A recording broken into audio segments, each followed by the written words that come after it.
Good evening.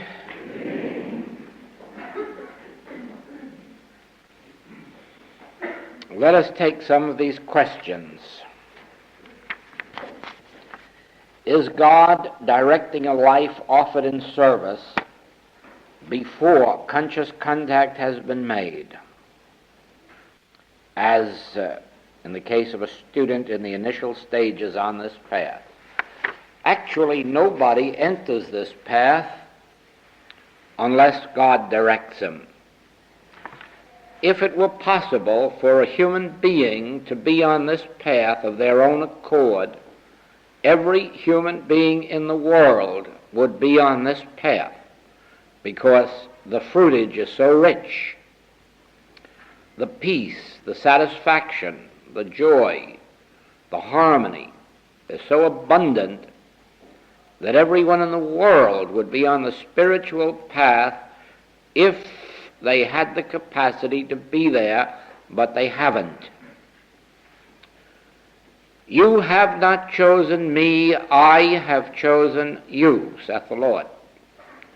And therefore, if you are on the spiritual path, it means that already the grace of God has touched you.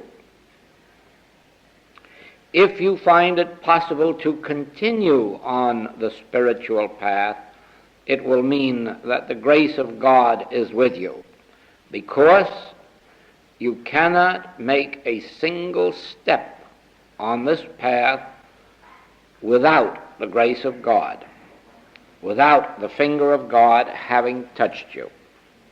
And so it is that regardless of what stage we may find ourselves, and regardless of what problems we may be called upon to go through, as Jesus was called upon to go through persecution and finally crucifixion, regardless of that, it was the grace of God that enabled him to go through, because without the grace of God, he couldn't have taken that persecution. Without the grace of God, he couldn't have taken the crucifixion. And so it is that no one will ever be found on the spiritual path unless they have been touched by the grace of God. Could you very kindly tell us how to deal with inertia?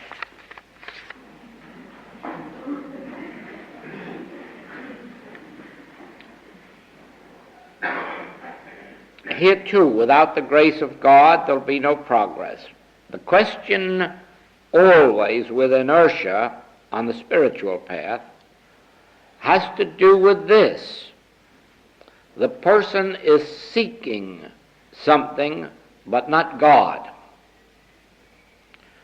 And of course, it is quite a strain, and inertia does come in. But where there is a love for God, there is no inertia. I have never yet heard a mother ask how to overcome inertia in caring for her child. Quite impossible to conceive, isn't it? Because there is no inertia where there is love. And so where there is a love of God, where there is a love of truth, there could be no inertia. And so the only answer to that would be find some reason to love God. There must be, everyone can find some reason to love God. I know from experience that at first it's very difficult. Look out at this world and you hardly find anything that you would want to thank God for. But as you get to looking behind the scene, you will soon observe that without God we would be lost.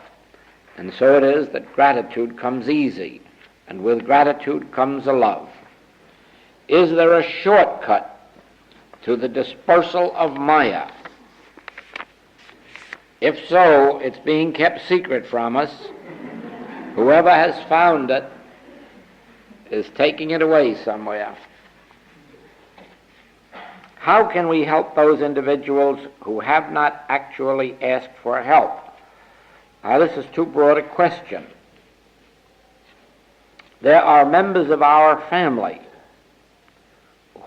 may not ask for help, yet their illness or lack or limitation may be a burden on us. And certainly we have every right to try, through our spiritual understanding, to set them free. And in some cases we can succeed. If this question has to do with strangers whom we would like to see made well, or distant relatives, there's no answer to that. We have no right. You know, sometimes I wonder if we really and truly believe in freedom, if freedom and liberty really are a passion with us, or if we only think of our own freedom and liberty. Everyone on the face of the globe has the right to live their own lives, and they have the right to die if they want.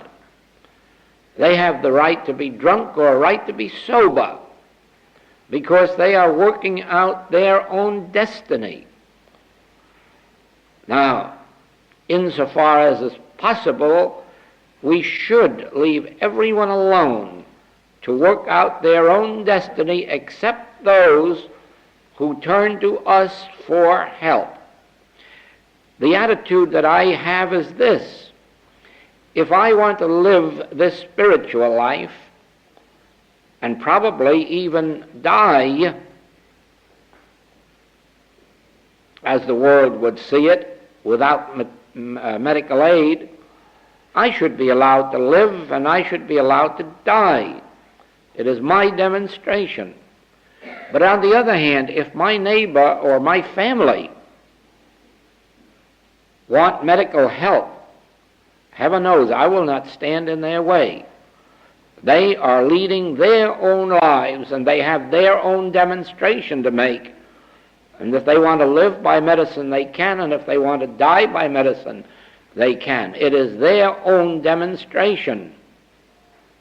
And to me, that is the very essence of liberty and of freedom, that we permit everyone to do as they please. Now, do you not see that very often, if we are allowed to suffer long enough and hard enough, that we may be driven to God, whereas if somebody saves us our suffering,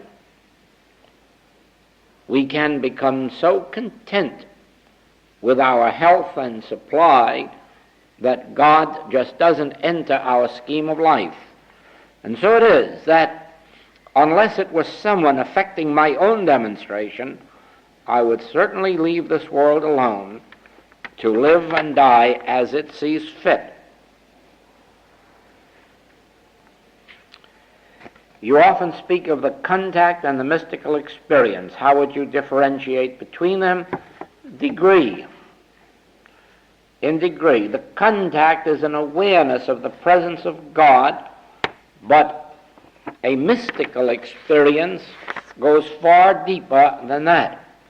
It goes into the realm of an actual period of time in which one is living, actually consciously one with God. In the Gospel of St. John, at the marriage feast in Cana, it is said, "And when they wanted wine, the mother of Jesus saith unto him, They have no wine. Jesus saith unto her, Woman, what have I to do with thee? Mine hour is not yet come." Please, can you tell us why Jesus made this reply at this particular moment? Are you speaking about that woman, what have I to do with thee?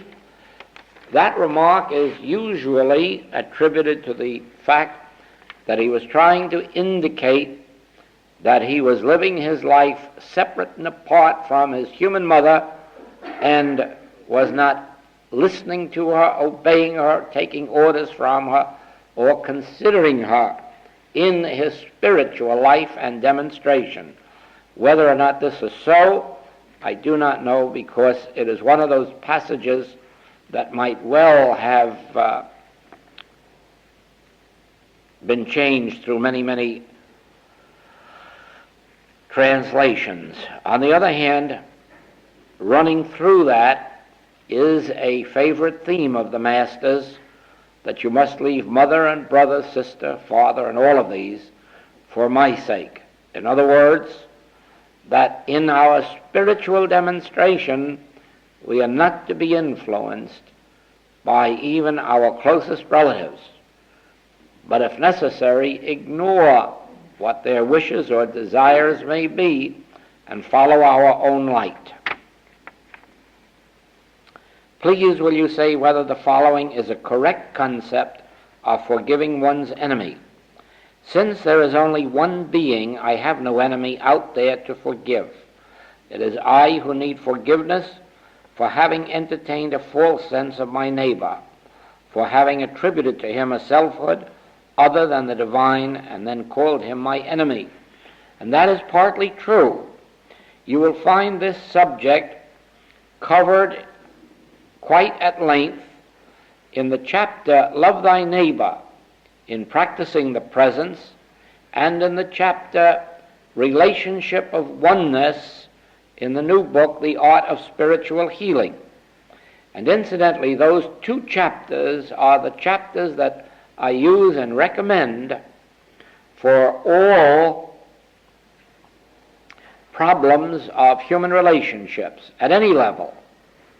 And for that reason, that in the last analysis, we do have to see that I, God, is the individuality of all being. I, God, is the life, being the qualities and quantities of individual being, and therefore, when we are beholding an enemy, we are actually beholding the carnal mind, or the belief in two powers, and this, of course, is the dream existence or mirage, and our recognition of it as such is that which destroys the carnal mind and its picture, the enemy.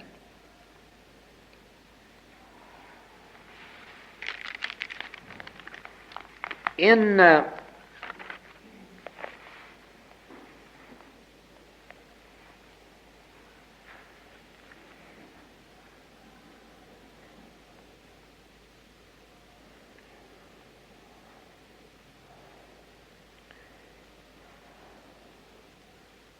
Gospel of Matthew,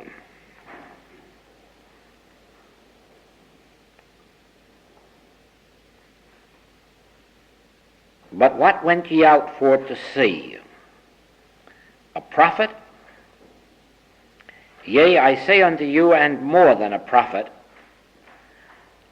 For this is he of whom it is written, Behold, I send my messenger before thy face, which shall prepare thy way before thee. Verily I say unto you, among them that are born of women, there hath not risen a greater than John the Baptist. Notwithstanding, he that is least in the kingdom of heaven is greater than he. This passage describes exactly the entire theme of the message of Christ Jesus, that which was originally intended to be Christianity.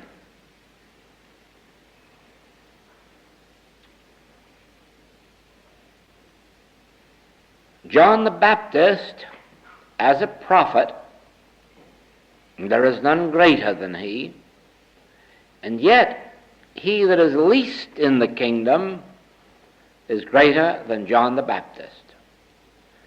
In other words, regardless of how fine, honest, pure you may be, according to the Ten Commandments, regardless of how you obey the law, and to what extent you obey the law, you still are less than the least of those in the kingdom of heaven, because John the Baptist, in his obedience to the law, was obedient only to the law. He made the law his God, and thereby forgot the one true God. So it is that the actual mission and message of Christ Jesus was this: you have heard it said of old. And then we have a long list of what ye heard said of old. And we have the law of Moses, and we have all the laws of the synagogue. But Christ Jesus came not to give the law but grace, not to put us under obedience to the law, but lift us out of the necessity of law into grace. Now, rightly understood, a Christian should be living under two commandments and should be measuring his life and conduct only by those two commandments. Do I love the Lord my God with all my heart and with all my soul, with all my mind? Do I love my neighbor as myself? Now, when an individual takes these two commandments and begins to work with them,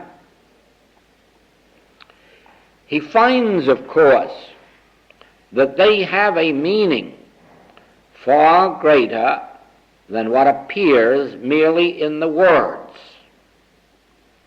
In other words, what do we mean by "thou shalt love the Lord thy God with all thy heart, with all thy soul, with all thy mind"? Now you see, this is a passage that is passed over, quoted, repeated, whereas it should be taken into meditation for not less than a year,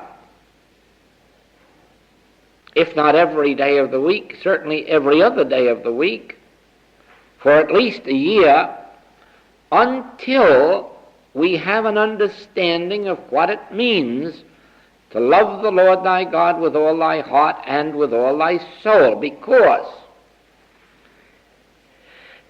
loving God is a very difficult thing to do for anyone coming out of the human scene. God has not been seen, heard, tasted, touched, or smelled. God has not come within the realm of a person's immediate experience. And in the human life, one has experienced so much of trial and tribulation that we have the right to wonder, why should I love God with all my heart and with all my soul and with all my might? And as a human being, I think you can well agree that there really is no reason, because God is not doing much for the human race. God is not doing too much for humankind, if you can judge by newspapers, televisions, radios. The human race is getting along very badly, and God seems to be doing nothing about it. And of course, this makes one wonder, how can I love the Lord my God supremely, with all my heart, with all my mind, with all my soul? And you will find right here the wisdom in that statement that the things of God are foolishness with man, but the things of man are equally foolishness with God. It is only in your meditation and contemplation that you will begin to perceive what heretofore you have taken for granted without realizing but for the activity of God, the love of God, the laws of God, we really would be in trouble. In other words, without God actually governing this universe, think what would be happening in the realm of the stars and the planets, the earth, the other worlds. Without the actual presence and power and law and love of God, think what would be happening in the realm of our plant life, vegetable life, animal life. Think of the disasters that could happen if roses happened to grow on apple trees and apples only grew at the Arctic Circle. As you begin really to lift up your eyes unto the hills, as you mount spiritually and begin to perceive God in action in this universe, eventually you will be led to one of the greatest revelations that could come into your life, for you will discover that there are no disasters in the kingdom of God, no sins and no diseases and no deaths, that all of this is in the realm of man and the things that man governs and controls. And then you will see why you should love the Lord thy God with all thy heart and with all thy soul. Then you will understand that only the grace of God has given us not only life, but a spiritual life which is perfect, immortal, complete, bountiful. You do not perceive this on the human level, because looking at this human level, you witness what the hand of man has done to us. You witness what man's inhumanity to man has done to us, and what man's ignorance of truth has done to us. And you're almost apt to blame God. Whereas, lift up your eyes into the hills, lift your consciousness above this earth plane, and begin to look at what is taking place behind the visible world. As we have brought out here, either in this class or in the lecture series before the class, go to the park and watch these new blooms coming in flowers and fruits.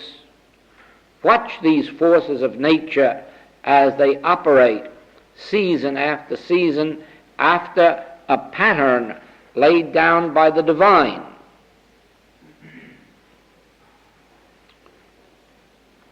As we begin to perceive, even in the tiniest measure,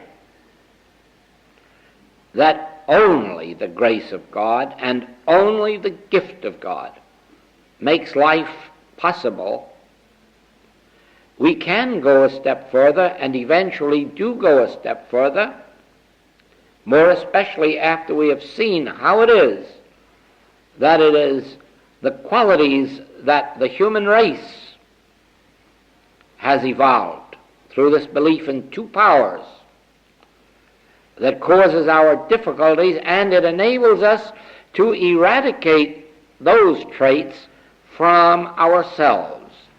In other words, as we begin to perceive that ignorance and hate, jealousies, animosities, biases, bigotries are responsible for all of the troubles on earth, do you not see how simple it is for us to say, how foolish I would be to indulge those, to add to the weight of the world's troubles by allowing myself to be an instrument for hate or jealousy or envy or malice or lust or greed or bias or bigotry. It is only once you begin to perceive that these qualities of the human race are the very qualities that have us bound up in wars, cold wars and hot wars, winning wars and losing wars, have us bound up in lawsuits, have us bound up in the jealousies of the religions. Look into this thing.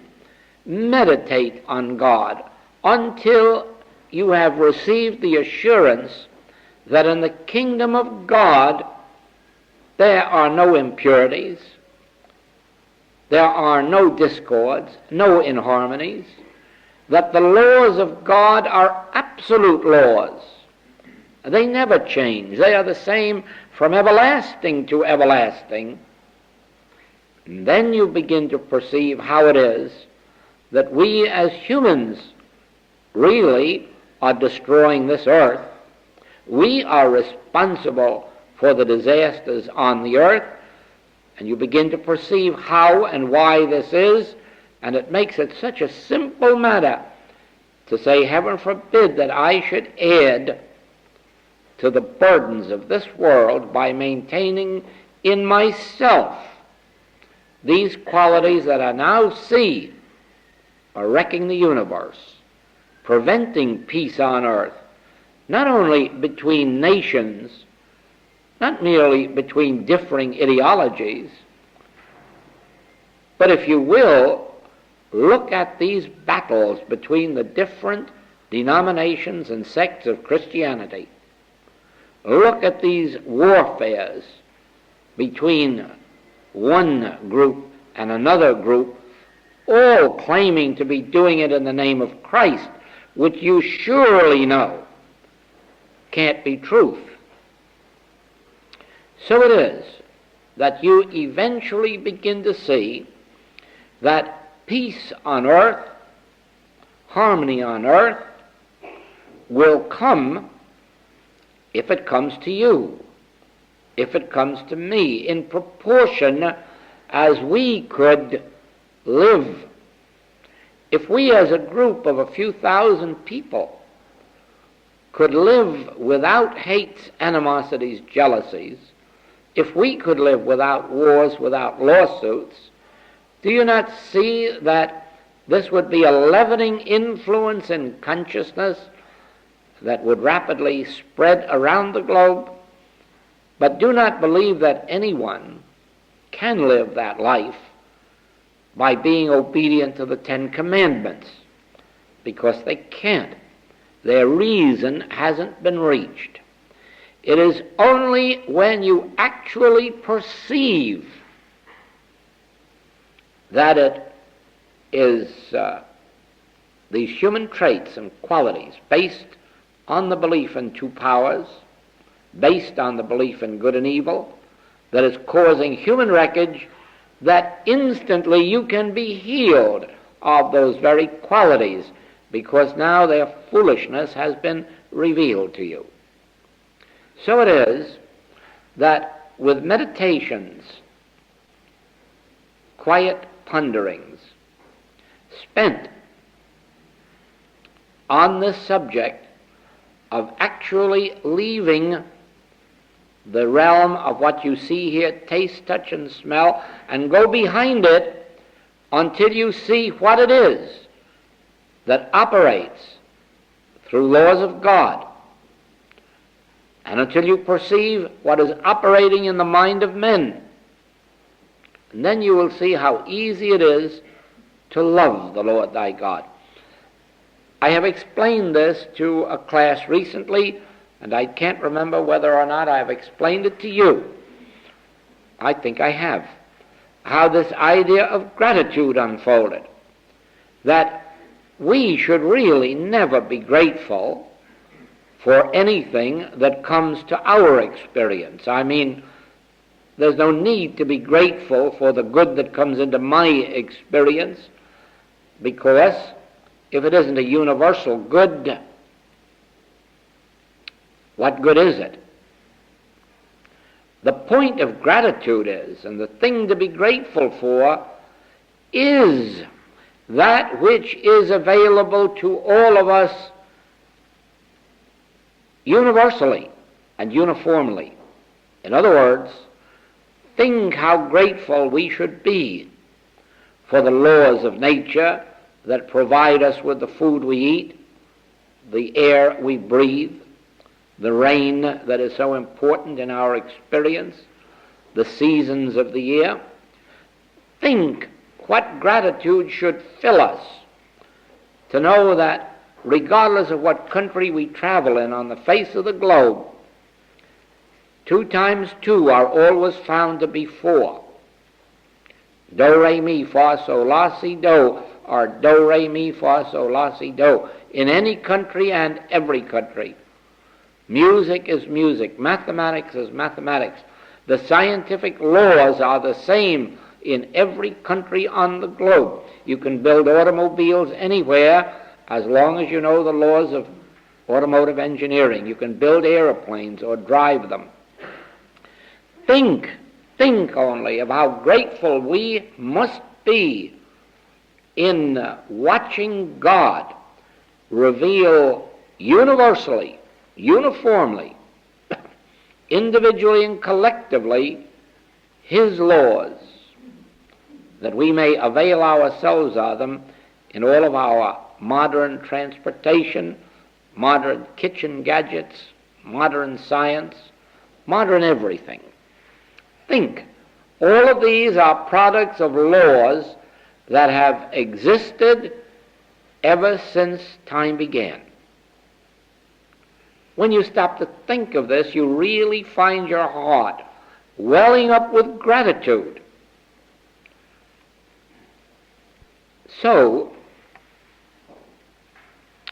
once we have perceived a reason for loving God supremely, it is easy to love God supremely and acknowledge God in all our ways and acknowledge God as omnipotence and omnipresence, because in these meditations we have actually had revealed to us omnipotence, omnipresence, omniscience. We have actually come to the experience of seeing that these 3 words are really truth. And not only that they are truth, they are the truth of being upon which we can rely for our life's demonstration. And then we really can love God supremely. And then as we go to the next, to love thy neighbor as thyself. When we think of our neighbor as a human being, you know how ridiculous it is to talk about loving thy neighbor as thyself. You know that it really isn't intelligent to ask anyone to love their neighbor, especially some of the neighbors we can think about. But once you begin to perceive the Master's teaching, call no man on earth your father. There's only one Father, and that makes us all brothers and sisters throughout this globe. After you've spent a few hours pondering that, you really look around this globe with an entirely different idea. You will be thinking of the men and women of this world with an entirely different idea.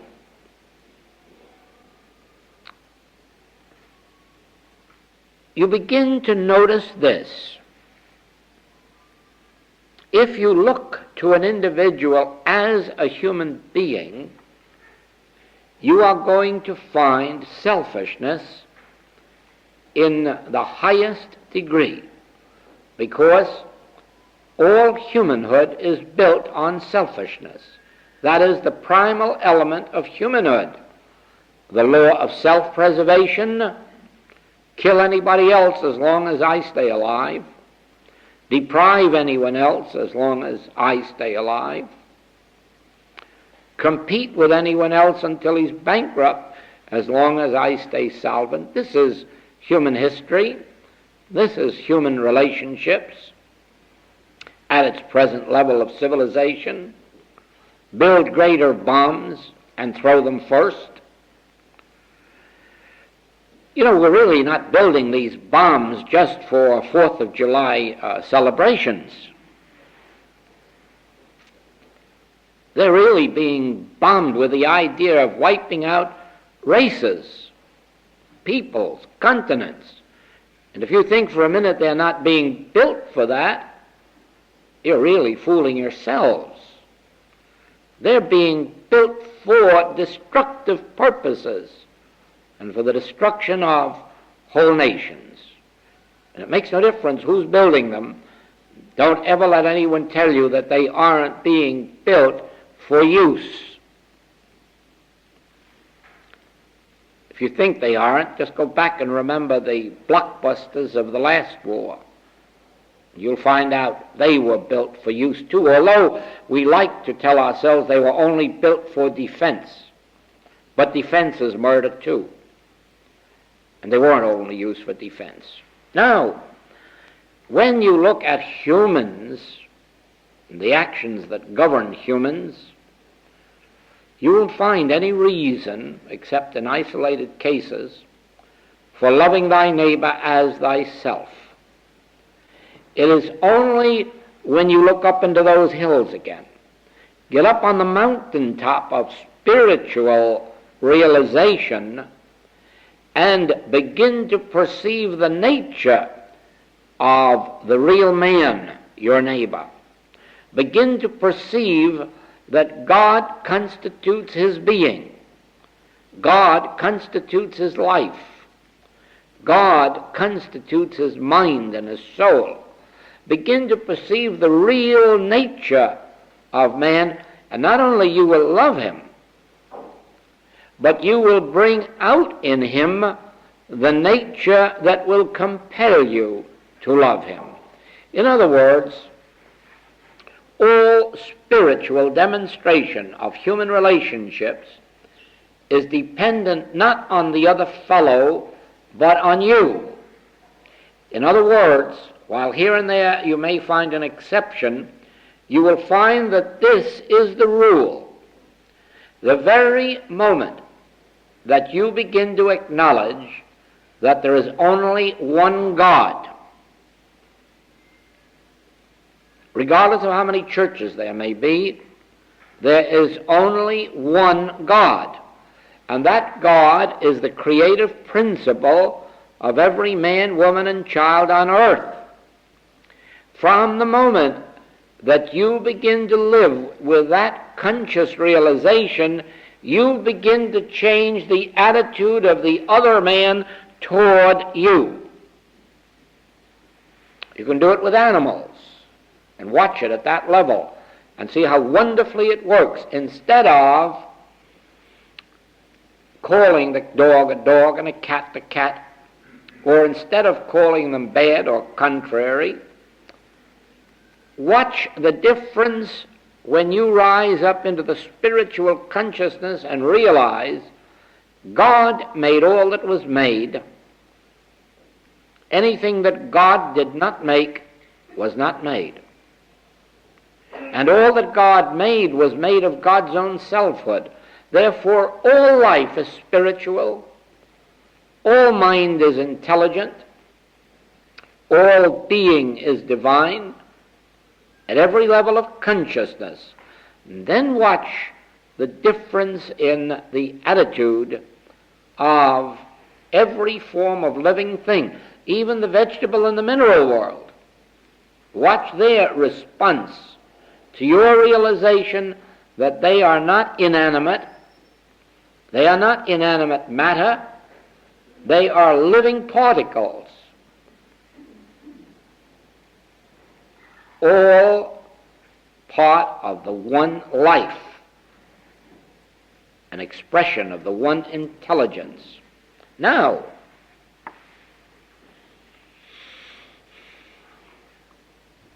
when you begin to perceive God as the universal Father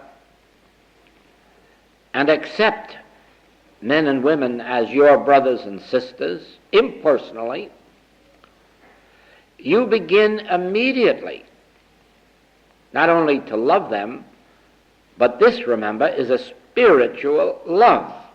This has nothing to do with loving some people because they're good to you and being indifferent to others because they're indifferent to you. This has no human connotation.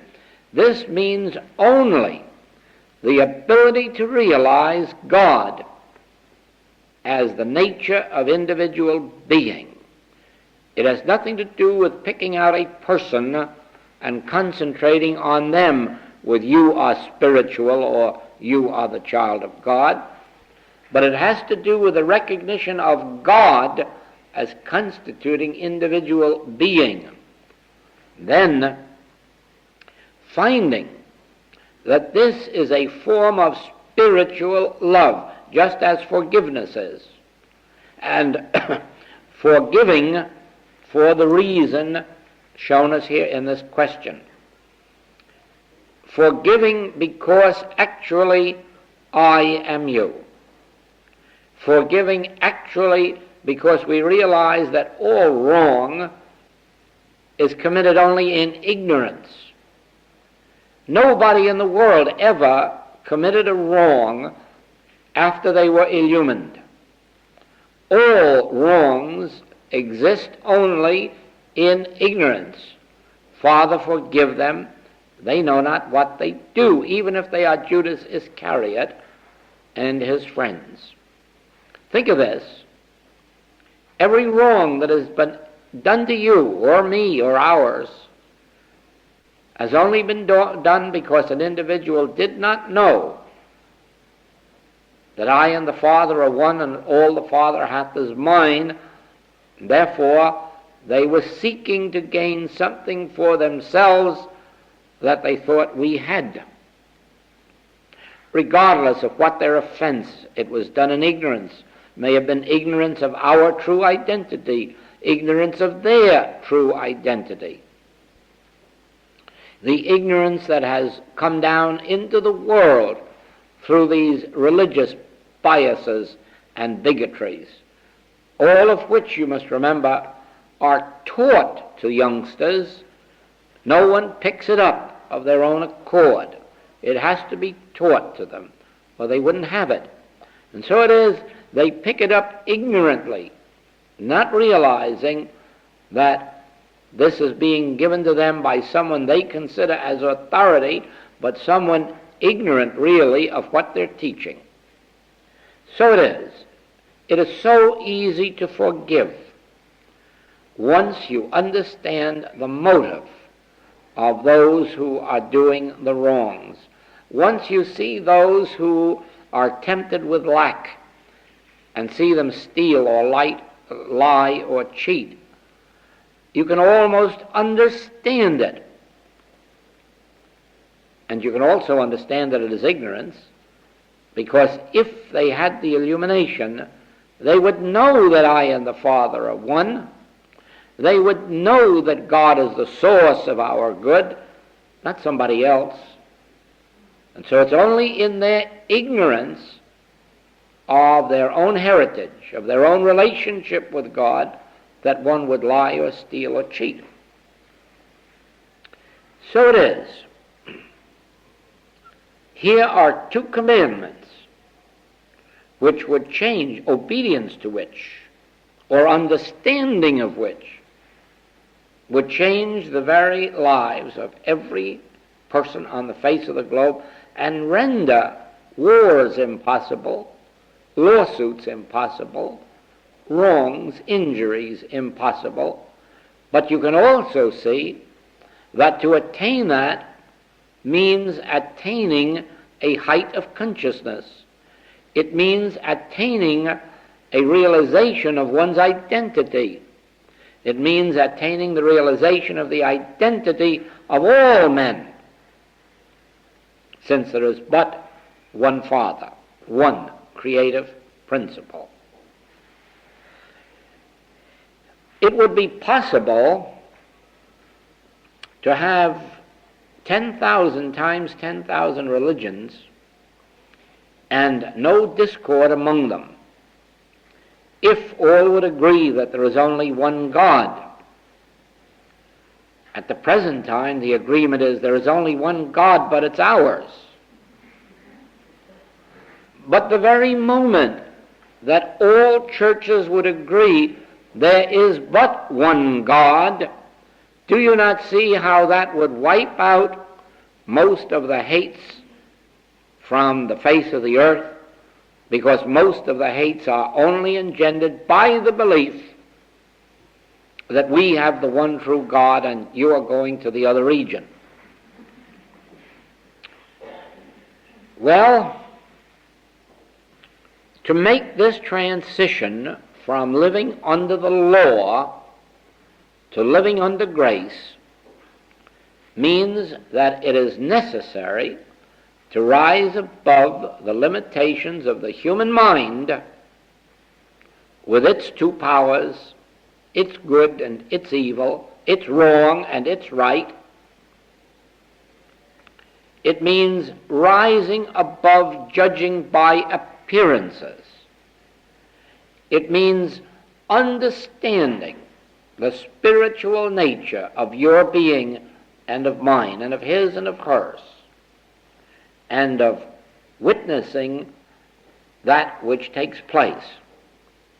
You know, it is said that all life lives off of other forms of life.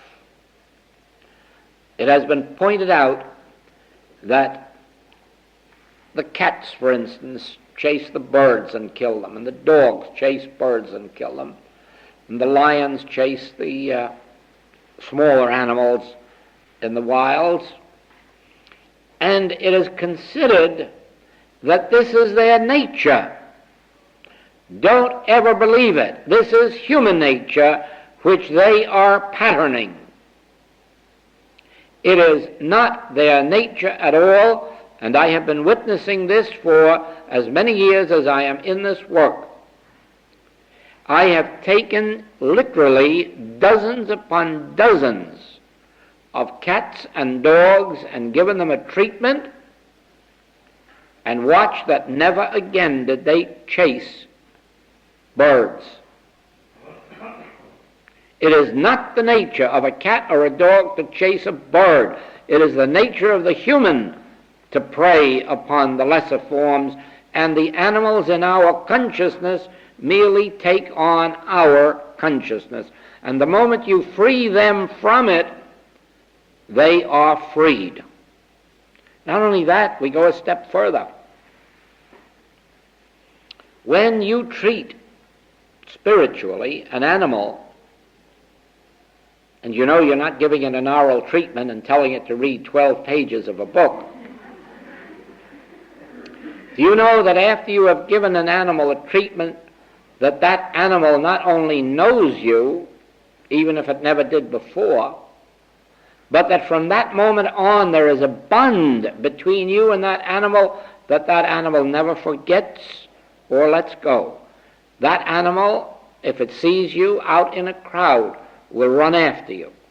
It will find you wherever you are, merely from the spiritual bond that has been established by your treatment. And I have been witnessing this for 30 years. And I know how very, very true it is. Once we establish a bond with an animal, that animal is a lifelong companion. That animal would recognize us anywhere at any time, even if it had never seen us before we gave the treatment. Watch these things with your animals, and then you will know what a joy you've got ahead of you when you begin to realize that there is a spiritual bond between every human being on earth because of our divine sonship, meaning our brotherhood and sisterhood.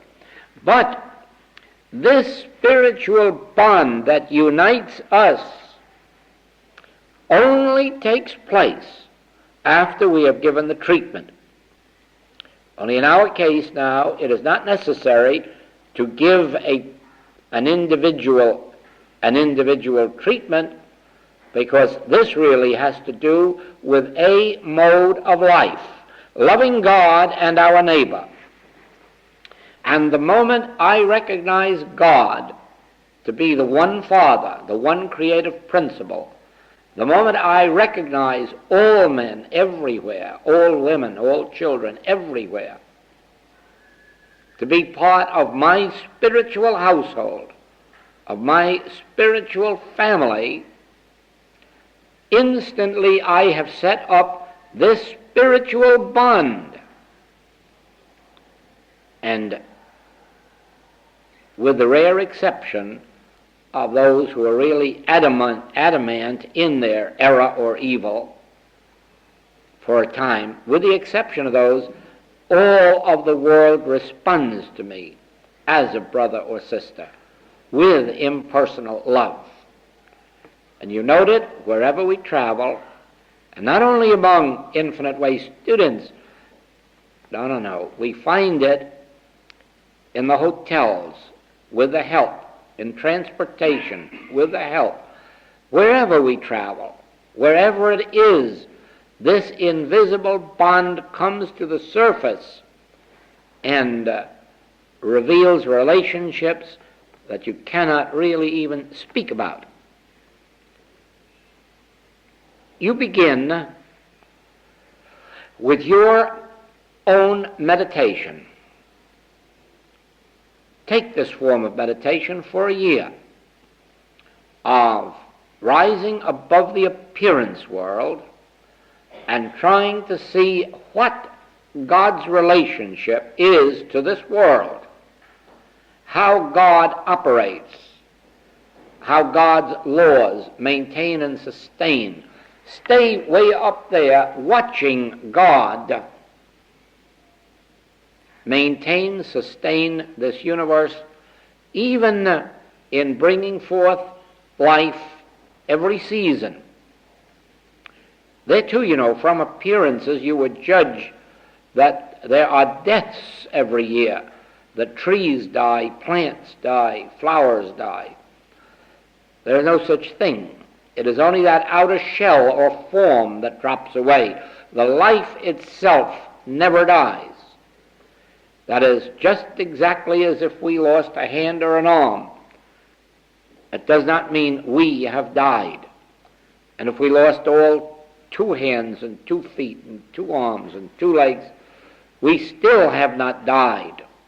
Just bits of the shell have been thrown away. And so it is that even at the ultimate experience that we call passing from sight, we do not die.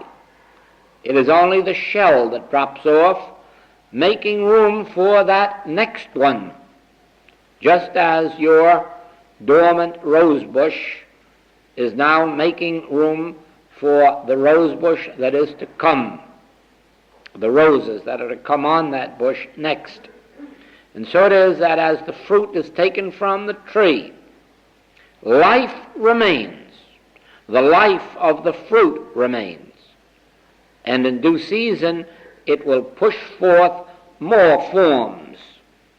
And so you will find that your life is indestructible because God is your life, and you never lose it.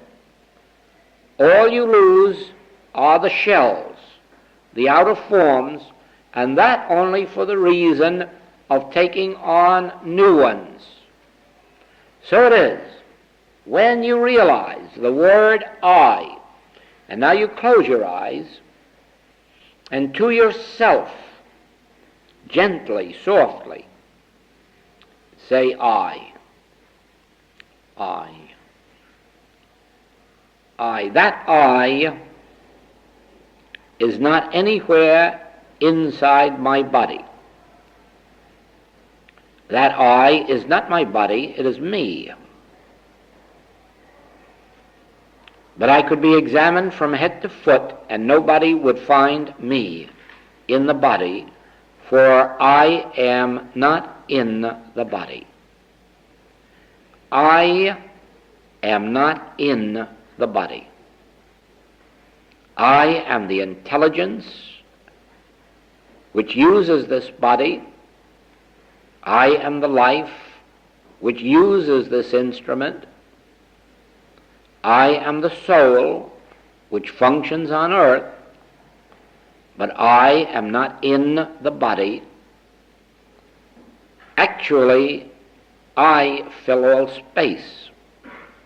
Actually, I am as omnipresent as God, because I and my Father are one. And all of the immortality of God is mine, and all of the omnipresence of God is mine.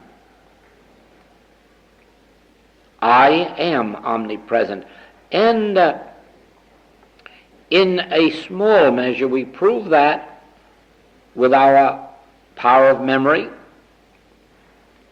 since we can instantaneously travel to any place we have ever been. And it only takes a greater degree of practice to be able to travel to where you never have been and to see it and to describe it. It is just as possible to be instantaneously in any country on the globe where you have not been as it is for you this instant to be in any place in the world where you ever have been. It is merely a matter of training. And the reason is omnipresence. That is why it is often said there is no such thing as an absent treatment. Or it is often said that absent treatment is as good as present treatment. Both statements are correct. Absent treatment, by which we mean treating somebody who is not in our physical presence, is just as effective as treating someone in our physical presence, because the I that I am and the truth which heals is omnipresence, and it is already where the patient is. And again, to say that there is no such thing as absent treatment is also true, because it means I am not absent from you, even if you are in Australia. Why? Because I am omnipresence. I fill all space. I am from everlasting to everlasting. I am here and I am there. And I am neither low here nor low there, for I do fill all space. So it is, as you begin to perceive the nature of the I that I really am, as you begin to perceive that I am not confined to time or space, that I am not limited, again you will perceive that this is the relationship, the identity rather, of every individual. And you will know that I am you. I am he. I am that I am. I am thou. And so you will understand that there is one selfhood, in the sense that there is only one life, only one mind, only one soul, only one being, and that is individually but infinitely expressed. And yet it is always the one self. And so you see that as I know this truth, and I can only know it through enlightenment, I cannot know it through ignorance. I only know it through enlightenment. And when I have the enlightenment to know that I am you, do you not see that what I do to you, I am doing to myself? And if I do good unto you, it is really returning unto me. And if I do evil unto you, it is really returning unto me, because I am you, because there is but one selfhood, and that which we do to ourselves, we do to others. That which we do to the others, we are doing unto ourselves. The moment you begin to know this, do you not see that you don't need a law to keep you good? That now you have deprived yourself of the capacity to be evil, because evil is now nonsensical. It is ludicrous in the light of the truth that I am he, and I am thou, and thou art me, and we are one. You are in me, and I am in you, and we are in God. Do you see how this clarifies the Master's teaching and shows us our true identity in each other, as part of each other, members of one body, of the household of God? And this makes loving God so easy, and makes loving our neighbor as ourselves so easy, because now we understand the nature of God and the nature of ourselves and of each other. And we wonder why we ever let appearances cheat us of these joys and harmonies, and the answer is ignorance. We were not told. Only the mystics of the world have taught us these truths. None of these truths are new. None of these truths have been invented or discovered by any individual. They are universal truths that have been revealed to certain individuals at all times in every era in human history. Certain individuals have had this same truth revealed to them, and they have repeated it over. And that is why the Master said, this doctrine is not mine, but his that sent me. And as you study them, you'll find that almost everything he taught is now available in manuscripts that existed centuries before he was on earth, proving that he was not giving a new teaching, but that he was giving again the mystical teaching. And the mystical teaching is that which is beyond the law, under grace, and the mystical teaching is the teaching of enlightenment, illumination. And so when you read of the enlightened masters, the illumined masters, in each case you will find that they are those who knew I, and who knew I was my identity and your identity and God's identity, and that made a oneness. And in that oneness we can love God supremely and each other as ourselves. Thank you.